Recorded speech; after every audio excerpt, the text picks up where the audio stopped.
Am I the a-hole for refusing to help my sister with her child custody case? My 37 female sister, 30 female, is in the process of divorcing her husband of 3 years. The divorce has taken a messy turn, and they're battling for custody of their toddler. My sister and I haven't spoken in nearly 6 years because she accused me of using her identity to get an apartment when I was in active alcoholism. I'm now in long-term sobriety, but at the time I told her I didn't do it, and she refused to believe me. She tried to have me arrested, but the apartment complex's video surveillance showed it was actually someone she didn't know who had stolen her identity from a place she used to work. She never apologized to me for accusing me of this, and she had told everyone and anyone who would listen that I had done it. However, when she realized it wasn't me, she still didn't backtrack or tell anyone otherwise. Fast forward to now. I'm sober for a few years, and my partner's sister is one of the top-rated family law lawyers in our area. The lawyer my sister currently has is terrible, and she lost custody of her daughter today. My mother called and said my sister called my sister-in-law, but she won't take her case because she doesn't feel comfortable knowing how it would make me feel, or not knowing. My mom wanted me to call sister-in-law and tell her that my sister needs help and to please take her case. I told her no, and that is not my responsibility to help her. I have never met my niece because my sister refuses to be around me even still. She got mad and said I'm an a-hole because I should be willing to help despite our past. For me, it feels like it's not a past at all, and still very much the present. Am I the a-hole? Now for the top comments. Not the a-hole. May I make a suggestion? Call your sister-in-law and tell her that you appreciate the way she handled your sister. Let sister-in-law know that you'd prefer her not to take the case. And if anyone in your family calls her and tells her otherwise, they're lying. I will tomorrow. My sister-in-law has been such a wonderful support. I'm so thankful for her friendship and sisterhood. You're correct that I should contact her tomorrow. Not the a-hole, but info. What did she do to lose custody? She was caught with a DWI last month. Ex-husband called for emergency temporary custody and got it. Today they went to court and full custody was granted to the father. Not the a-hole. Congrats on your sobriety. Your sister has severed her relationship with you. It has been years. Why would you put in a good word for her? Your sister is still actively shunning you. You haven't met her kid. Your mother is wrong. Also, your sister-in-law is not the only good family law lawyers around. Why pick your sister-in-law? If she lost custody and your sister-in-law was her attorney, somehow it would be your fault. I'm assuming that your sister uses her married name. Your sister-in-law wouldn't have known she was her sister. Did your sister try to use your connection with your sister-in-law to get a discount or some other favor? I think your sister-in-law sounds great. I also think that she dodged a bullet and your sister would be a horrible client. My mom said she did call and tell sister-in-law who she was, that she was my sister. That's how sister-in-law knew because I have confided in her in my past. She knows everything I've done, good and bad, and knows that I didn't do that bad thing I was accused of. My sister-in-law is a gem, and you're very right. Thank you kindly. Edit. Thank you all very much. I still question myself and my intentions a lot, since I got sober and started making changes to be a better person. It helped to hear everyone say the things I was thinking. I appreciate all the feedback very much. Much love. Next story. Am I the a-hole for not punishing my brother for cheating on his wife? My brother Jake has been with his wife Kate since high school, now separated. They have 2 kids that are both my godkids, and me and him are basically best friends. Our sister Claire has been friends with Kate since middle school. We're each other's maid of honors and still very close. In the last 6 months, Jake confided in me that he fell for his coworker and let things slip into physical affair. I encouraged him to tell Kate and be honest about it so to not live a lie. He told her. She was originally in denial and wanted to work through things, but Jake said he'd be lying to himself, and they are now in the midst of divorce proceedings. He and a coworker are now in a relationship. When I met her, I'll admit it was weird seeing him with someone else. But they weirdly seemed like the most compatible couple I've ever met. They have way more in common than he ever did with Kate. They look at each other with such admiration. And despite how it started, I honestly think they could be together forever. I know I could be wrong there, but that's my hunch. So Jake and I are still really tight. We recently took our kids to a festival together this weekend. Just me and my kids and him and his. No partners. We had a great time, and he was telling me how happy he's been, and the kids seem to be adjusting to it much better than expected. I know it's all a process, but I'm glad he's doing well, and I'm glad to have him in my life. Well, our sister Claire is mad that I'm still hanging out with Jake. She's saying how she can't believe I have the audacity to approve of him being with a mistress, and that I should be trying to convince him to try to work things out with Kate, who is apparently still hoping for that. Or I should be no contact with him until he realizes how wrong he is and makes things up to her. Am I the a-hole for staying tight with him, helping him a little financially till the divorce/child support situation is figured out, and supporting his new relationship that seems to make him happy? I feel bad for Kate and all, but I just feel like they're a case of people who got married too young, and now he found someone who's a better fit for him. Edit. Regarding the child support. Kate makes about double him, and her job involves a ton of travel to where she's gone about 75% of the time. He's been a primary caretaker of the kids most of their lives. She doesn't want a new job post-divorce, so he will continue to have primary custody. Of course, that means the other parent who makes more will pay child support. It's for the kids. He's not pursuing alimony for himself. Your brother was selfish and blew up his family the worst way possible. That's going to have repercussions and fractures.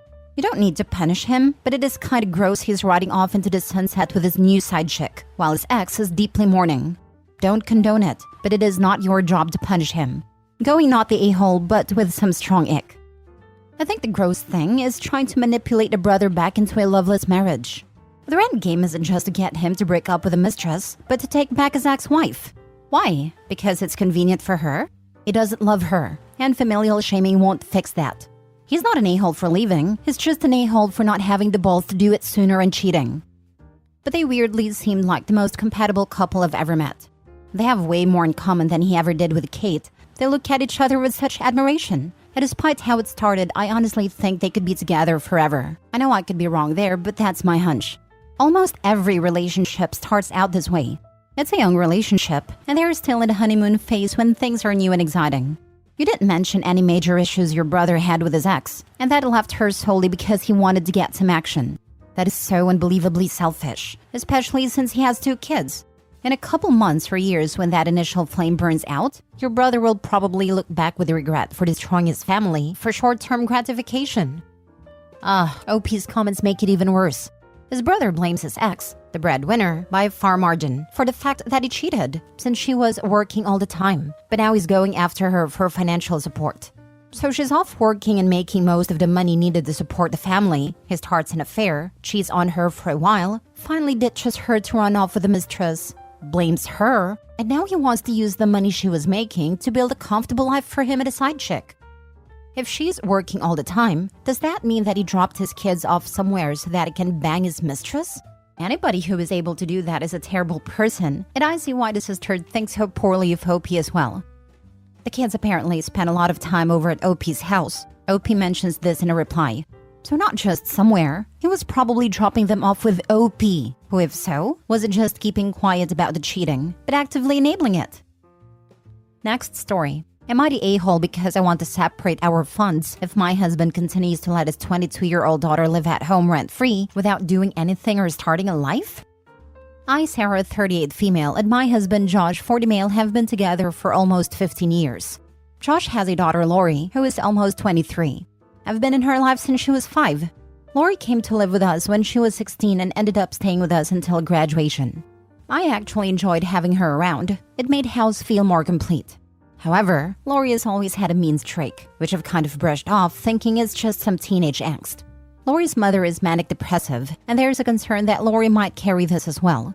But nobody really wants to discuss it openly. Lori doesn't talk to anyone in the house, preferring to spend her days in a room playing video games until it's time for work. When she does emerge, there's this palpable tension and she often appears annoyed. We get one-word answers and feel like we're walking in eggshells. She does have a part-time job that she seems to like, but she has admitted it's not a long-term career goal. As her stepmom, I've never set rules or imposed consequences. My husband wanted to handle his daughter's issues himself. The only thing I requested is that she helps with the dishes on the days she doesn't have a car, as I have to drive her to work and pick her up. She never pays for gas, and when I ask her to do the dishes, she just leaves them. If she makes coffee, it's enough for 4 people, but she never replaces what she uses. My husband usually ended up doing the dishes to avoid any confrontation. He doesn't want to enforce rules on her either, saying she's an adult and he can't make her do anything. This has been going on for 4 years, and it's causing tension in our marriage. So I asked my husband if we could start separating our finances. I suggested that if he wanted to continue taking care of Lori, then I would give him the money needed for bills and keep the rest for myself. This didn't go over well, and we're currently not speaking. I'm even considering staying with my cousin until we can resolve this, but it doesn't seem like it's going to happen soon. Am I the a-hole here for wanting to separate our finances because of the situation with Lori? Any advice or insights would be appreciated. Thanks. Edit. Lori has had her own car since February of this year and is paying for her own gas. Now for the comments. Not the a-hole. My partner is 24 years old with bipolar and is a teacher. Bipolar doesn't make you an a-hole or lazy. It's time for her to grow up, get some help, and start paying her own bills. You should definitely stop giving her rides to work and make her figure out her own day-to-day matters. She's an adult according to your husband. Time to act like one. This. Tell your husband that according to him, she's an adult, and therefore it's not your responsibility to support her financially. He's cuddling her, and that's his choice. But you and your money don't have to be a part of that. The most important part of being an adult is telling the people you live with that they can't make you do dishes. Or them understanding that doing the dishes and paying for groceries is a prerequisite for her to keep living under their roof. Not the a-hole. It's time for Lori to get a wake-up call and realize that not everyone is going to support her financially forever. It sounds like she needs more responsibilities. Could you work out something where she pays her part of the phone bill or at least pays for gas? She's clearly making money, so some of that should be going towards you guys for supporting her other financial needs. I had to do this, and it honestly helped me get prepared for the big world. 100%. Laura's disrespecting OP in her home and her father is enabling it. Why does she need to financially support her on top of that? She's an adult and can take responsibility for her actions. Last story. Am I the a-hole for telling my husband he's an idiot and threatening to divorce him for co-signing on a $1 million home that isn't ours? My husband, 38 male, and I, 39 female, have been happily married for a little over 2 years. We own a home and do quite well for ourselves financially. He generally maintains the finances for our family. My husband's mother and sister live a few hours away, and I have always felt they were very abusive towards him. They speak down to him, disrespect him, and essentially make him feel as if it's his responsibility to clean up their financial mishaps and their poor choices. Now to the aita part. My husband's sister and mother have been renting a home from another family member well under market value, at least $3,000 less than what it would rent for now. The owner of family member has decided to sell the home. Mind you, it has been trashed and not maintained by the sister and mother. They have little to no respect for the fact that they have had it so good for so long. The owner gave them 90 days to vacate the premises. Immediately, the sister and mother began asking my husband to help them buy a home. They live and work in one of the most expensive housing markets in the US. Additionally, they do not qualify for the type and amount of loan they would need to even buy a modest home in the area. Lower credit score, no major assets, etc., and they refuse to move to a more affordable area. After a lot of back and forth, they finally asked my husband to go sign on a very basic older home that costs $1 million. My immediate reaction was to tell them absolutely not, and I voiced my concerns to my husband. He is usually very level-headed and financially savvy, but I had to be the one to push him and his family for some sort of plan of how this would all work. To go from paying $1,000 a month in rent to well over $6,000 a month on a mortgage, not even including bills, seems questionable at best, and a terrible decision at worst. I asked my husband why they can't move into a modest apartment and make a plan to buy in a year or two, but he didn't really have an answer, but agreed that they absolutely need a plan in order for him to engage. Again, after several weeks of back and forth with his family, they had yet provide any solid plan on how they would pay the mortgage, bills, and avoid default. Who would be responsible for repairs? No idea. Finally, last week before I left for a work trip, my husband told me he would not be co-signing on the home and that they had done zero planning. I was so relieved and was able to relax on my trip. Well, I returned home at the end of the week and was taking a shower when he walks in and tells me he co-signed for the home. To say I was taken aback is an understatement. I went through all the range of emotions in a short amount of time, but it wasn't until the next morning that what he had done had really hit me. He chose to make a risky investment with people who don't respect him, and did it behind my back after assuring me he wouldn't. He kept trying to tell me I was safe from any potential impact, but I don't understand how that could be.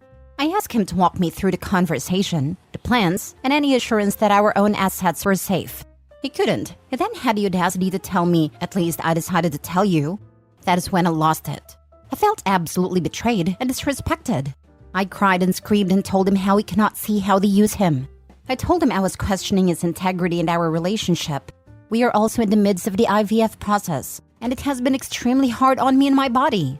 I told him I didn't think he deserved to be the father of my children, and if we did have children, his family would have limited contact and not allowed around my children.